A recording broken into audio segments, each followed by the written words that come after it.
अस्सलामुअलैकुम वरहमतुल्लाहि वबरकातुह।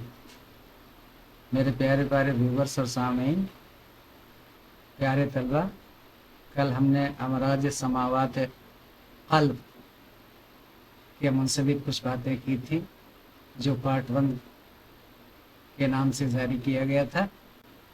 आज इंशाअल्लाह उसी की अगली नशिस्त आपके सामने रख रहा हूँ।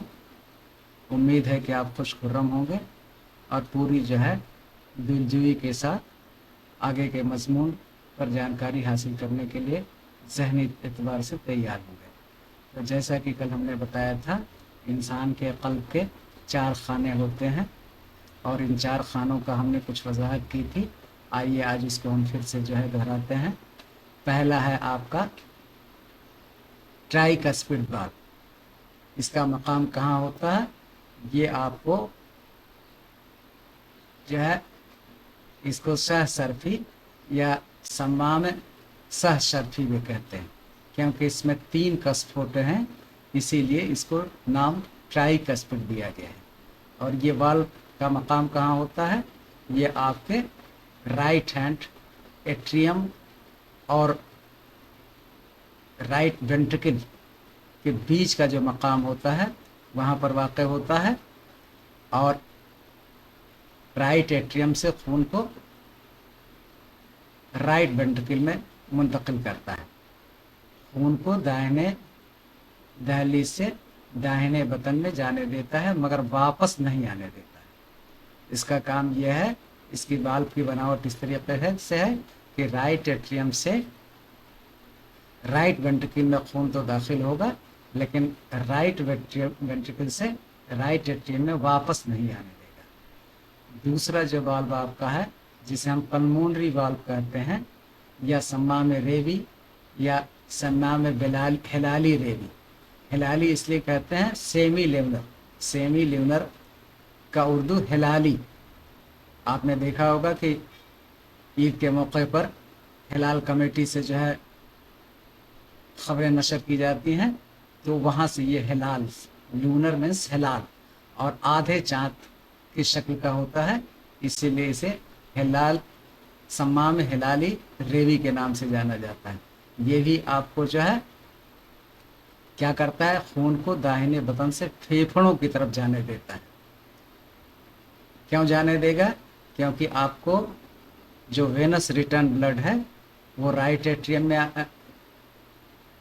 आया और फिर उसके बाद राइट वेंट्रिकल में गया। अब ये सफाई के लिए पल्मोनरी आर्टरी के ज़रिए फेफड़ों को पहुंचाया जाएगा, और जहां पर जो है ऑक्सीजन और कार्बन डाइऑक्साइड का तबादला होगा। कार्बन डाइऑक्साइड जो आपके जिस्म के मुख्तलिफ खलियात से खून के ज़रिए फेफड़ों तक पहुंचती है और उसकी कैपिलरी से होते हुए बाहर जो है निकल जाएगी जिस्म के, और जो ऑक्सीजन है, जो फ्रेश आप एयर लेते हैं, वो आपको कैपिलरी के एल्विलाई में जो कैपिलरी होती है उसके ज़रिए जो है खून में दाखिल हो जाती है। इस तरीके से ये तबादले ऑक्सीजन और कार्बन डाइऑक्साइड का मकाम जो कि फेफड़ों के अंदर है, वहाँ तक ये खून को पहुँचाते हैं। और उसके बाद काम कैसे खून बढ़ता है, इसको आगे देखिए। तीसरा मिट्रल वाल्व या इसको बाइकस्पिड वाल्व कहते हैं। बाइकस्पिड वाल्व इसलिए कहते हैं, इसमें 2 कस्प होते हैं, और ये कहाँ पर वाक़ होता है, ये आपके लेफ्ट एट्रियम और जो लेफ्ट वेंट्रिकल का मिलन का पॉइंट है, जो वहाँ पर जो है ये वाक़ होता है। और इसका क्या काम है, लेफ्ट एट्रियम से लेफ्ट वेंट्रिकल को खून को भेजना। ये जो फेफड़े में शुरू में जो मैंने बताया था आपको, खून आया हुआ है, उस खून को पल्मोनरी वेन्स फेफड़ों से लेफ्ट एट्रियम तक पहुंचाती हैं, और लेफ्ट एट्रियम इस मिट्रल वाल्व के ज़रिए लेफ्ट वेंट्रिकल में पहुंचाता है। चौथा आपका है एवोर्टिक वाल्व या सेमिल्यूनर वाल्व। इसको सम्माम औरता के नाम से जानते हैं या सम्माम हिलाली औरता के नाम से भी इसे जानते हैं। जिसका मकाम कहाँ होता है, ये जो है लेफ्ट वेंट्रिकल है, वहाँ से जो है एओर्टा निकलता है और ये जो है बाहर निकल करके जिस्म के मुख्तलिफ हिस्सों को साफ खून यानी ऑक्सीजन रिच ब्लड पूरे जिस्म के खलियात तक पहुंचाता है। यानी खून को बाएं बतन से अorta में जाने देता है मगर वापस नहीं आने देता है। आइए अब खून का जो है किस तरीके से दौरानिया होता है उसको हम एक तस्वीर के ज़रिए जो है आपके सामने रख रहे हैं।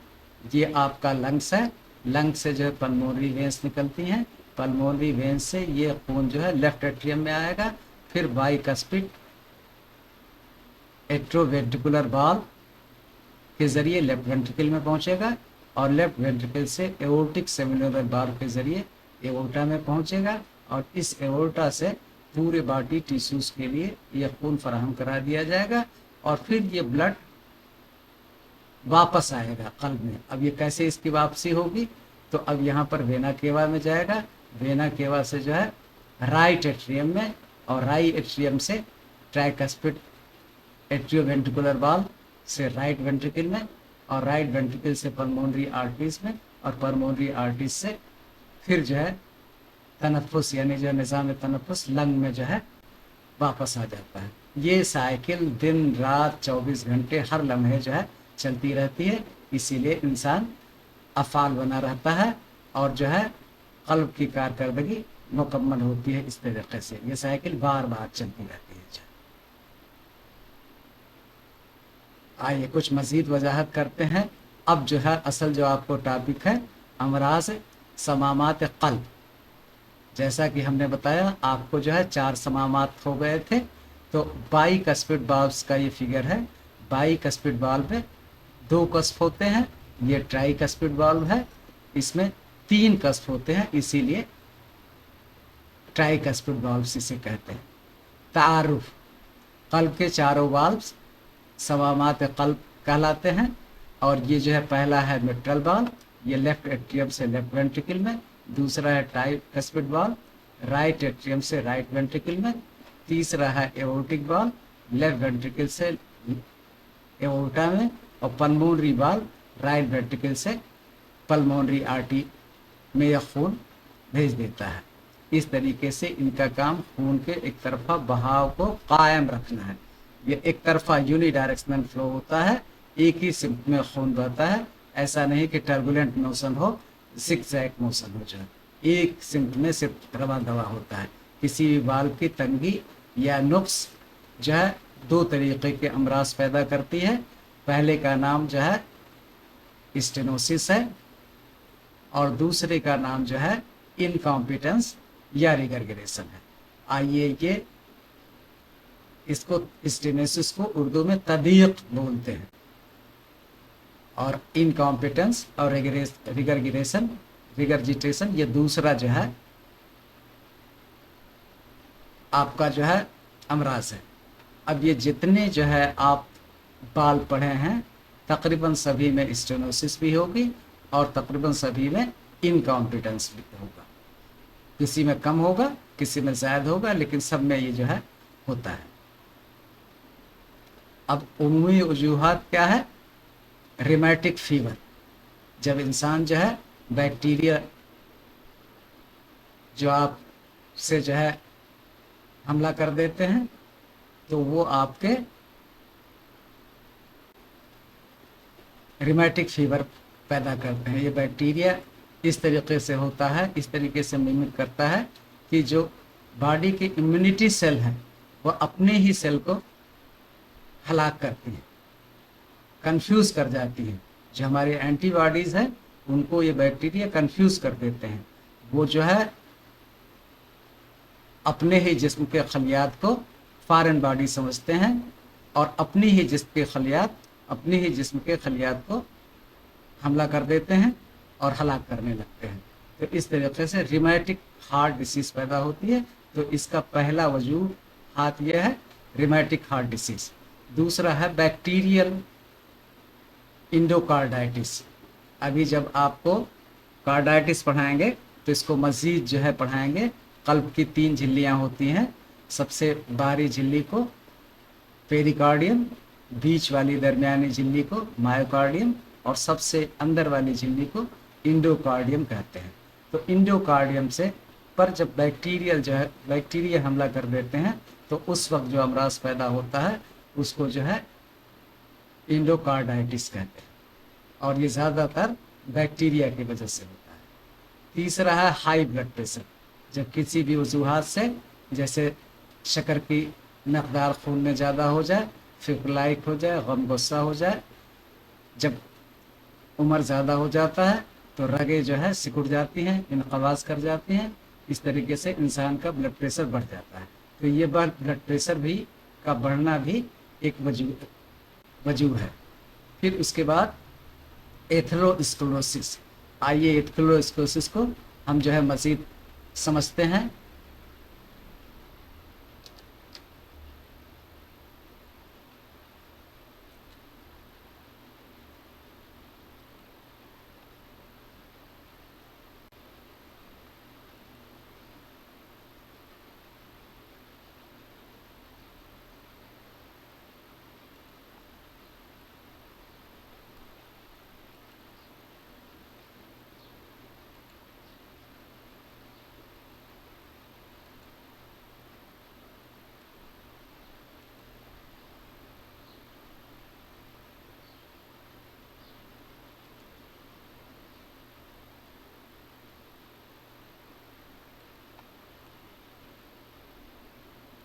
मान लीजिए ये आपका जो है खून की कोई रग है, कोई शरायीन है, और इस शरायीन में अगर कहीं पर भी प्लेग जमा हो जाएगा तो इस प्लेग के जमा होने को हम जो है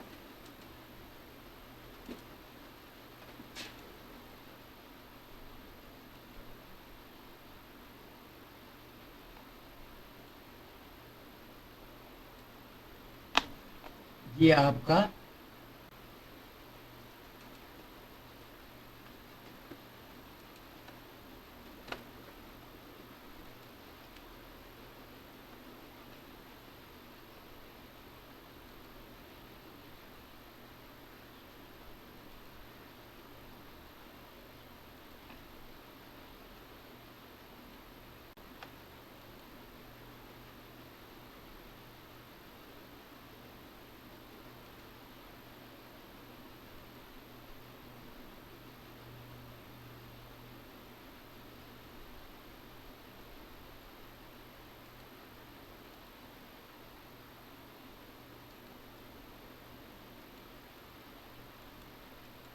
ये आपका प्लेग है, और इसकी वजह से खून के गर्दिश में ये जो लाल कलर से दिखाया गया है, सुर्ख कलर से, ये आपको प्लेग जमा हो जाता है।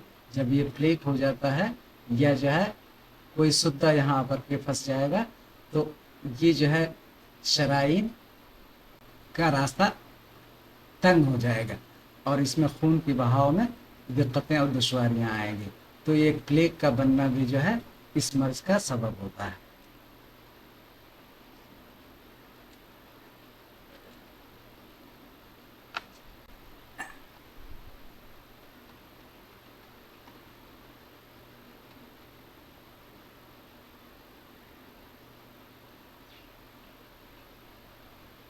इस तरीके से एथेरोस्क्लेरोसिस, शरायीन में प्लेग के जमा हो जाने को हम एथेरोस्क्लेरोसिस कहते हैं। ये एक मुस्तकिल टॉपिक है, इंशाल्लाह इसकी मज़ीद वज़ाहत आगे की हम गुफ्तगू में करेंगे। फ़िलहाल के लिए बस इतना समझ लीजिए कि खून की शरायीन में, जिस्म के जो शरायीन है उसमें जो है अगर कहीं जो है प्लेग जमा हो जाएगा, जिसको एथेरोस्क्लेरोसिस कहते हैं, तो ये भी एक असबाब है जिसकी बिना पर आपको अमराज समामात क़ल्ब होता है। उसके बाद पैदाइशी नक़ाइस, खलकी तौर पर इंसान जब पैदा होता है तो उसके शरायीन में जो है कोई या क़ल्ब में कोई जो फसाद होता है जिसकी वजह से भी ये मर्ज़ लायक हो जाता है। और जैसा कि पहले भी मैंने बताया कि जब उम्र दराज हो जाता है, इंसान बुढ़ापे को पहुंच जाता है, तो भी इनक़बाज़ और इंबसात की क़ुव्वत, रगें खो बैठती हैं या कम हो जाती हैं, खो तो नहीं बैठती, कम हो जाती हैं। तो इस वजह से भी जो है आपको यह अमराज हो सकते हैं। अब ये अमराज ख़ास तौर से बेटा हमने आपको बताया कि जो है कोई भी वाल्व हो उसमें दो तरीके का फसाद होता है। पहला जो मर्ज होता है स्टेनोसिस के नाम से जाना जाता है, और जो दूसरा मर्ज होता है उसको रिगरगिरेशन के नाम से जाना जाता है। तो इस तरीके से जो मिट्रल वाल्व है, मिट्रल वाल्व से मिट्रल स्टेनोसिस होगी और दूसरा मिट्रल रिगरगिरेशन होगा। उसी तरीके से जो एवोर्टिक वाल्व है उसमें एवोर्टिक स्टेनोसिस होगी और एवोर्टिक रिगरगिरेशन होगा। फिर उसके बाद ट्राइकस्पिड वाल्व डिसीज और फिर उसी तरीके से पल्मोनरी डिसीज। आइए हम समझते हैं कि मिट्रल स्टेनोसिस क्या होता है। मिट्रल स्टेनोसिस में जो मिट्रल वाल्व है, जो यूनिडायरेक्शनल जिसमें ब्लड का फ्लो हो रहा था, जो आपके लेफ्ट एट्रियम से लेफ्ट वेंट्रिकल की तरफ खून जा रहा था, जब इसमें कलस पैदा हो जाएगा, कैल्शियम के जर्रात पैदा हो जाएंगे, तो ये वाल्व तंग हो जाएगा, इसका सुराख तंग हो जाएगा, इसकी उजलात सख्त हो जाती हैं, इसलिए जो है इसका सुराख बहुत ही कम हो जाता है। तो खून की जो है दौरानिया जो लेफ्ट एट्रियम से लेफ्ट वेंट्रिकल की तरफ से हो रही थी वो जो है बहुत कम हो जाएगी, और इसी को मिट्रल स्टेनोसिस कहते हैं। मिट्रल रिगरगिरेशन क्या चीज़ है? जो लेफ्ट वेंट्रिकल में खून आ चुका है वो वापस आपको लेफ्ट एट्रियम में जाता है, इसको कहते हैं रिगरगिरेशन। जैसे आपने महसूस किया होगा जब छोटे बच्चे होते हैं जो दूध पीते रहते हैं और वो दूध को जिसके अंदर दाखिल करते हैं, लेकिन कभी कभी मुंह के जरिए उस दूध को बाहर कर देते हैं, यानी जिस दूध को बैरूनी फिजा से जिसके अंदर दाखिल किया गया है वही दूध वापस जो है मुंह के जरिए बाहर आ जाता है। तो उसी तरीके से जो लेफ्ट एट्रियम से खून लेफ्ट वेंट्रिकल में गया हुआ है वो लेफ्ट वेंट्रिकल से वापस दोबारा जो है लेफ्ट एट्रियम में आ जाएगा, इसे हम मिट्रल रिगरगिरेशन कहते हैं।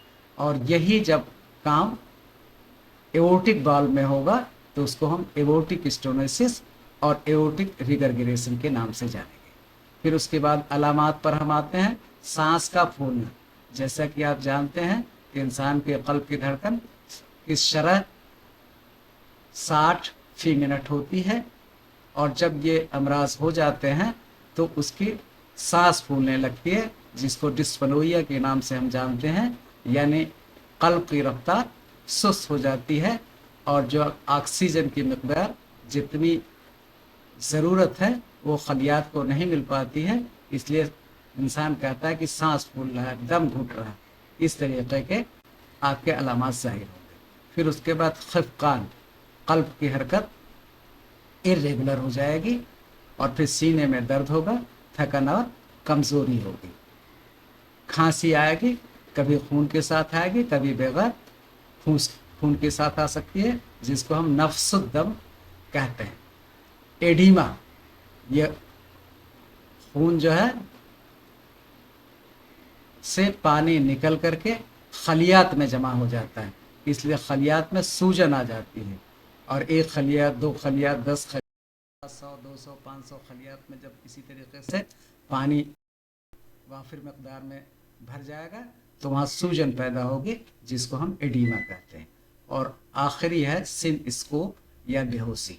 इंसान को आर्जी तौर पर बेहोशी हो जाती है, उसका अक्ल और शऊर कलील मुद्दत के लिए 10-20 सेकंड, 50 सेकंड या 1 मिनट के लिए चला जाता है। ये बेहोशी मुस्तकिल नहीं होती बल्कि आर्जी होती है।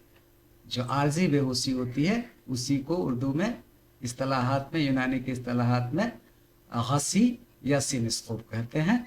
चक्कर आना जो है ये भी जो है एक आपको अलामात है। फिर उसके बाद तशखीस इसकी कैसे करेंगे?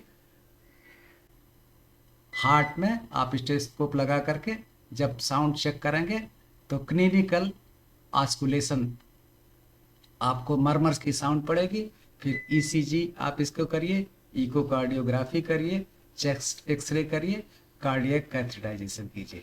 جو آپ کے ہارٹ کے اسپیشلسٹ ہوتے ہیں وہ ساری اس ٹیسٹ کو کراتے ہیں اور اس رپورٹ کی بنا پر یہ جو ہے تعین کرتے ہیں کہ والو کی خرابی ہے یا نہیں ہے، کیا جو ہے علاج اس کا کیا جا سکتا ہے۔ فی امان اللہ۔ انشاءاللہ اب اس کے بعد وصول علاج کے بارے میں اگلی نشست میں